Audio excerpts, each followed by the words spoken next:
All right, we are now being recorded. There's no speaker there, so unfortunately you can't hear it. Or hear that you're being recorded. So there's your warning. Okay, very interesting week. We had the mayor of New York City call AIPAC. Everybody know what AIPAC is? The American Israeli Pacific Political Action Committee. They raise money to campaign for people that are pro-Israel, just like any other political action committee. And the mayor of New York called them monsters. The mayor's wife, as you know, celebrated on October 8th the Hamas intrusion and incursion into Israel. You all know that, right? And you all saw that in New York City. A group of the wing of the Democratic Party, Democratic Socialists, won some key elections. These are people that have been deemed term socialist. They believe in actually some pretty good causes, freezing rent, so people can afford it, lowering costs. Some of it is very probably unrealistic, like free groceries, free buses. Somebody's got to pay for it. Somebody's got to pay for the people that sell it, that make it, that organize it. So I don't know how that's going to happen, but that's what they're involved in. Unfortunately, they are also anti-Israel. Now, I am going to either use the term Zionist less, or I'm not going to use it at all, because I don't believe, because of what's happened to that word. People aware of the origins of the word Zionism? Sion, by the way, is a mountain in Israel. That's all it is. And it was a significant mountain. A lot of things happened. Theodore Herzl, in the 18th century, believed that we should reclaim our ancient land because the world was very hostile to Jews. And we should have our own place. You don't want us here? Fine, we'll go have our own home. A strip of land the size of New Jersey. Okay? So, these democratic socialists seem to have one thing in common among some of their beliefs, that Israel is the enemy. Jews are whatever. They're anti-Jews. These are the people that do encampments, etc., etc. Okay? So, let's take a look, in my opinion, in my mind, my observation, how this all came about. About 200 years ago, maybe it was 220 years ago, they had this thing in Europe called the French Revolution. And the French Revolution was prompted by the fact that you had two very different classes of people. You had the aristocracy that was living high on the hog, as the expression goes. They had a lot of wealth, they had a lot of power, they basically made the rules, they were wanting for nothing. Most of the people in France were on the other side of the spectrum. The populace, they were very poor. I don't know if anybody read the book A Tale of Two Cities, but there's one of the opening scenes in the book is where a cask, correct me if I'm wrong, a flask of wine falls and breaks and they're all trying to lick it up and avoid the glass. That's how bad things were. And this is, remember, Marie Antoinette let them eat cake. They have no bread to eat. Well, why don't they eat cake? Completely uninformed, totally distanced from the needs of the population. So there was that. 100 years ago, in Germany, the world was going through a horrible depression. Anybody familiar with the number quadrillion, right? Million, billion, trillion, quadrillion, okay? It took 1 quadrillion marks to buy a sack of potatoes. It was that bad. And if you had 1 quadrillion marks, they would give you a new mark, 1 new mark. Considering the fact that for a week, Elon Musk was the only trillionaire on the planet, quadrillion. It was that bad. So what they do? The National Socialist Party came to power. You know them better as the Nazis. And one of the first things they did was they blamed the Jews. And they rallied against that. And the Germans actually made some pretty good scientific technological advancements. They almost created the atom bomb. One wonders, well, if you were that smart, why'd you need to hate somebody to do it? But that is the history of the human species, unfortunately. We need a scapegoat to rally everybody together. So here we are 100 years later, it's starting again. I grew up in the 60s, and tell people who look at our synagogue, I said, well, back in my day, we went to Hebrew school 3 times a week, 2 hours on Tuesday, 2 hours on Thursday, 3 hours on Sunday. That's how I know so much. So it was a big time. 70% of the Jews were conservative in the conservative movement. Everybody went to synagogue. A different time. But the reason I mention it is because the Holocaust was a very close memory. It was 20 years away. 20 years ago, Taylor Swift was actually a full-blooded celebrity, just to give you some idea of where we are in time.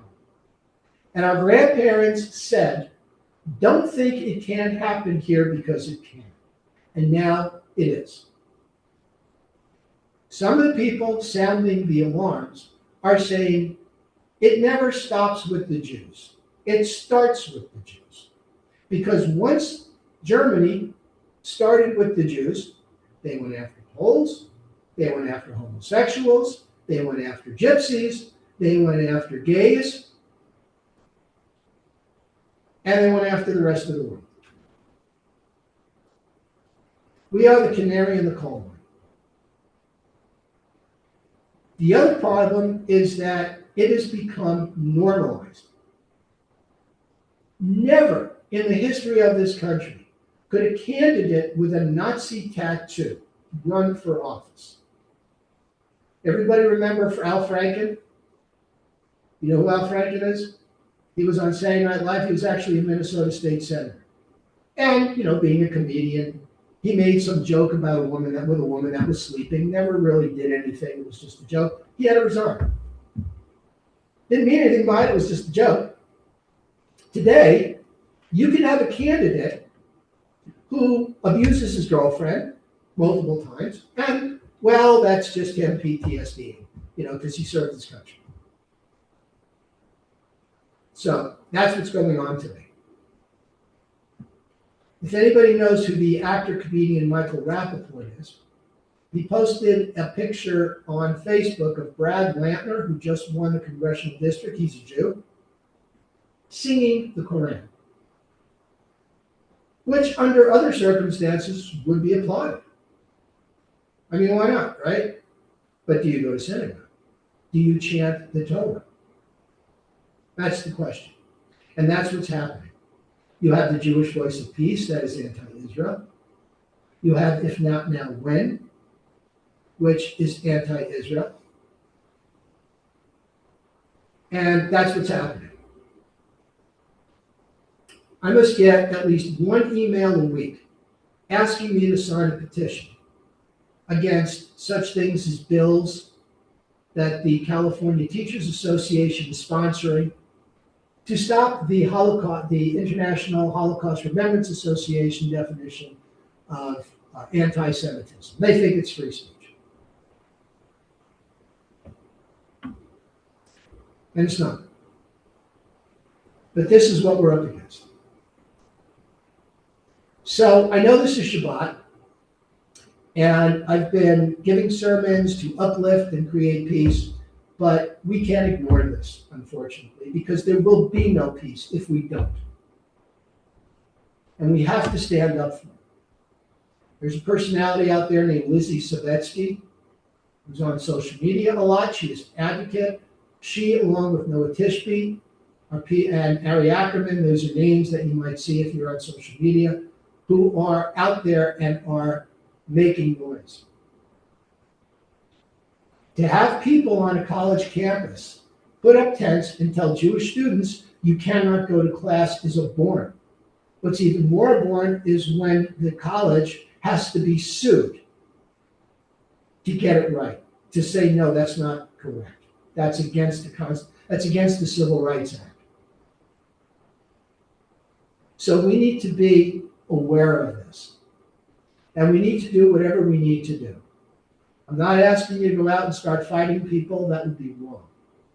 But what I am saying is that when you see things like this, call your congressperson, whoever that congressperson is. Assembly, representative, senator, president. We need to keep this in the public eye. Now, I personally think that these people will trip themselves up. Good luck offering New York City people something for free. Not going to work. Somebody has to pay for something.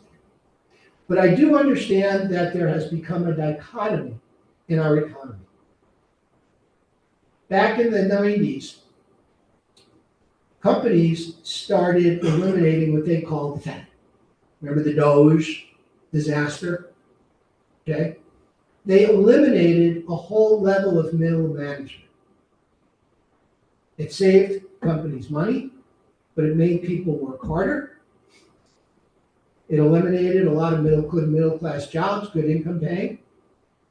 And what did boards do with that money? They gave themselves bonuses. And this is what people are rebelling against, and they've actually got a legitimate claim. But the way they're doing it is not.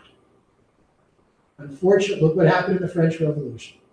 People got, that's when the guillotine was invented for that purpose. And by the way, they got, you know how they got the name guillotine, right? There was a guy named Henri Guillotine that invented it. They named it after him. Something like, I think his name was Henry, I don't know. So that's what we're looking at. Yes, we need change. Yes, we need better healthcare for all, in a way that keeps the efficiency of it, but allows everybody to benefit. These are things we need.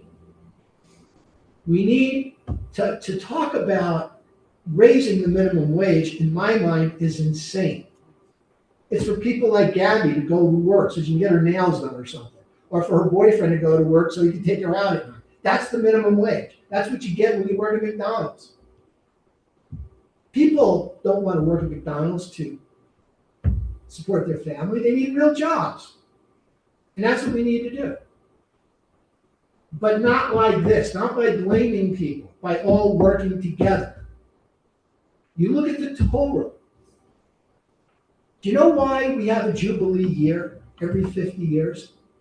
So land can go back to its original owners. That way, you don't have billionaires in society that own all the land. Everybody has their own share of land. All right, you got on hard times, you had to work for somebody, you had to be an indentured slave, it happens, okay? But there's a hope, there's a light at the end of the tunnel. And we are the first people 3,500 years ago to do that. And that's the type of reforms we need to make in our society to keep it going, to make it fair, so that everybody in this country has a fair shot at making it, or a path to supporting themselves. That's what we need. And we have to be active in getting our representatives to do that. That's what their job is. Not asking for a handout. Government supports police. They build roads. They supply electricity. What's wrong with healthcare? Or some other stuff? This is what it is. We can't do any worse job than the healthcare companies themselves, right? But when you have people that are honoring and celebrating a murderer who shoots a healthcare executive in the back, you know society has taken the wrong turn. Okay, so there is hope. There really is. We are America, and we are Jews, and we know what civilization is. We know it has to happen, and it will happen. Even though evil may seem to flourish, their doom is sure to come. These people will not succeed because they're doing it the wrong way, and nature and God does not support that. So we have to remain steadfast. We have to hold on to our beliefs and our ethics, and we will prevail.